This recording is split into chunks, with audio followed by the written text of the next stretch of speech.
जो हो चुका है उसकी परवाह करना बंद करो, कुछ नया सोचो, नया करो और आगे बढ़ो। जो हो चुका, अगर उसी में उलझे रहोगे तो आपका आज खराब हो जाएगा। मेरी इस बात को आप हल्के में ना लें। आप इतने समझदार हैं कि आप मेरी इस बात को अच्छे से समझ सकते हैं। अगर आप वाकई पीछे घटने वाली घटनाओं को दिन रात अपने दिल और दिमाग में दोहराते रहेंगे तो आगे कुछ नया करने का निर्णय नहीं ले पाएंगे। जानते हैं ऐसा क्यों होता है? ऐसा इसलिए होता है कि आपका दिमाग जब बुरी घटनाओं विचार से भरे होते हैं तो यह अच्छे और प्रेरक विचार पैदा नहीं कर पाते हैं और आप हर काम में असफल हो जाते हैं। इसलिए मेरी मानिए, जो हो चुका उसे भूलकर एक नई शुरुआत करें। आज हम एक ऐसी कहानी आपको सुनाएंगे जिससे आप अपने दुख दर्द को भूल जाएंगे और अपने जीवन को बहुत अच्छे से जी पाएंगे। अगर आप इस कहानी को पूरा सुनते हैं तो मैं आपको विश्वास दिलाता हूं कि आपके जीवन में कुछ न कुछ बदलाव तो जरूर कर देगी और आपको बहुत खुश कर देगी। एक बार गौतम बुद्ध अपने शिष्यों के साथ गुजर रहे होते हैं। बहुत देर वन में चलने के बाद बुद्ध और उनके सभी शिष्य एक विशाल पेड़ के नीचे बैठ जाते हैं। उस पेड़ के नीचे एक अलग सी शांति थी। सभी लोग उस शांति को अनुभव कर रहे थे। कोई भी एक शब्द नहीं बोलता।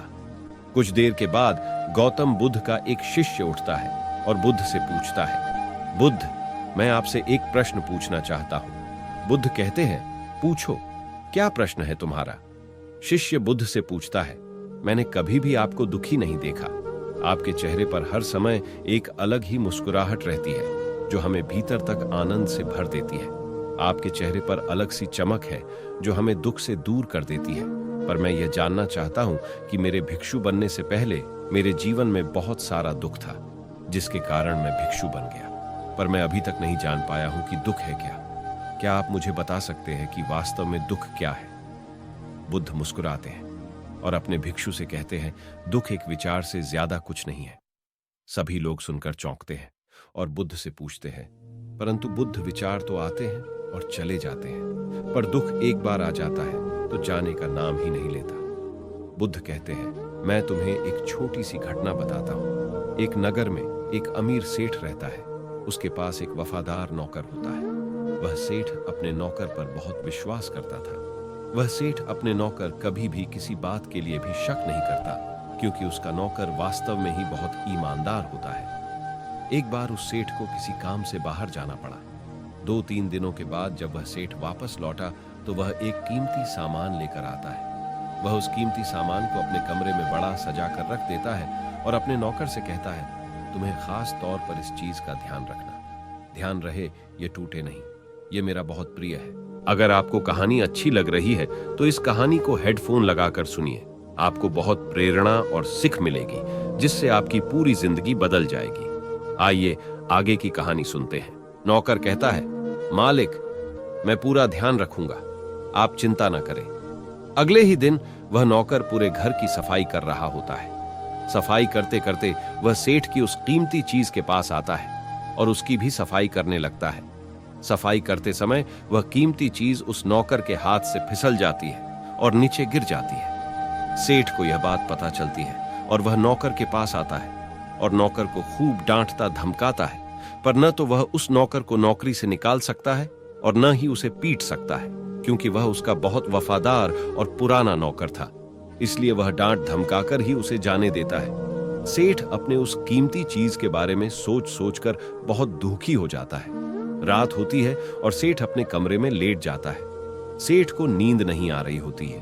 वह बहुत बेचैन होता है। बेचैनी के कारण सेठ अपने कमरे से बाहर निकलता है और देखता है कि उसका नौकर निश्चिंत के साथ खराटे ले लेकर सो रहा था।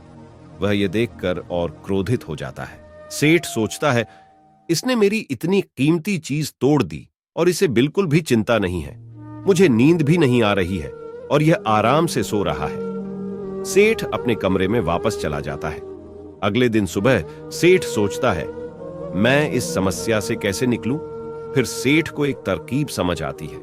वह अपने नौकर के पास जाता है और अपने नौकर से कहता है, मुझे बहुत दुख हो रहा है, यह बताते हुए कि वह जो कीमती चीज कल तुमने तोड़ी थी वह मैं तुम्हारे लिए लाया था। मैं चाहता था कि मैं उसे तुम्हें उपहार में दूं, परंतु अब क्या कर सकते हैं, अब तो वह टूट गई है। सेठ की बात सुनकर नौकर को धक्का लगा। नौकर सोचता है, अरे ये तो बहुत बड़ी गलती हो गई। वे इतनी कीमती और महंगी चीज मेरे लिए लाए थे और वे मुझसे ही टूट गई। फिर क्या? उस नौकर के मन में बेचैनी पैदा हो जाती है, दुख पैदा हो जाता है। रात होती है और सेठ आराम से सोता है और वहां नौकर बेचैन रहता है। उसे नींद नहीं आती। क्यों नींद नहीं आती? क्योंकि अब उस नौकर ने उस सेठ की उस कीमती चीज को अपने आप से जोड़ लिया, इसलिए वह दुखी हो रहा था। पहले उस नौकर के मन में यह विचार नहीं था कि वह कीमती चीज मेरी है, पर अब उसके मन में यह विचार है कि अगर वह कीमती चीज न टूटती तो वे मेरी होती। दुख केवल एक विचार है, और यह विचार कैसे उत्पन्न होता है? अपने आप को किसी चीज से जोड़ता। हम जिस भी चीज को अपने आप से जोड़ देते हैं, वह चीज हमारे दुख का कारण बनती है। लेकिन वास्तविकता तो यह है कि कोई भी चीज हमसे जुड़ नहीं सकती।